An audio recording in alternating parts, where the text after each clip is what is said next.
જિલ્લા cyber crime વિભાગે cyber fraud સામે કડક કાર્યવાહી કરતા ઓપરેશન મ્યુલ હન્ટ અંતર્ગત એક મહત્વપૂર્ણ સફળતા હાંસલ કરી છે।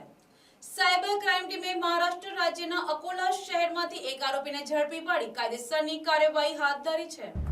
પ્રાપ્ત માહિતી મુજબ આરોપી સાયબર ગુનાઓમાં વપરાતા મ્યુલ બેંક એકાઉન્ટોનો ઉપયોગ કરી ઓનલાઈન ફ્રોડ આચરતો હતો। આરોપી વિરુદ્ધ દેશના વિવિધ રાજ્યોમાં NCCRP પોર્ટલ પર કુલ 35 ફરિયાદો નોંધાઈ છે, જેમાંથી ગુજરાત રાજ્યમાં 5 ફરિયાદો નોંધાયેલી હોવાનું સામે આવ્યું છે।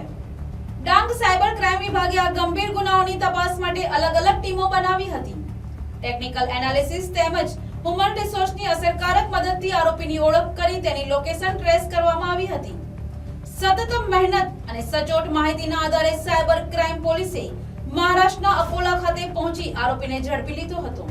ડાંગ જિલ્લા પોલીસ વડા પૂજા યાદવે જણાવ્યું હતું કે ઓનલાઈન ફ્રોડ અને મ્યુલ એકાઉન્ટના દુરુપયોગ સામે કડક કાર્યવાહી ચાલુ રહેશે।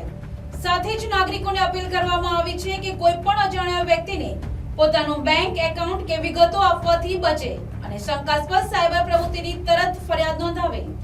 ઓપરેશન મ્યુલ હન્ટમાં દાખલ થયેલ સાયબર પોલીસ સ્ટેશનમાં એક ગુનામાં કાલે સફળતા મળી કે એમાં જો મેઇન આરોપી છે એમને અકોલા ખાતેથી પકડવામાં આવેલ છે અને આ આરોપીના વિરુદ્ધમાં 35 જેવી અરજીઓ છે અને 1 કરોડથી વધુ એમને સાયબર ફ્રોડ કર્યું છે અને એમાં વધુ પૂછપરછ માટે અત્યારે તપાસ ચાલુ છે અને એમાં સાયબર ટીમ દ્વારા બહુ સારી કામગીરી કરવામાં આવે છે અને સતત આવી રીતે જ સાયબર ટીમ પણ ડાંગ જિલ્લા પોલીસની કાર્યવાહી કરશે। જય હિન્દ। ડાંગથી વિનોદ ગાવિતનો અહેવાલ।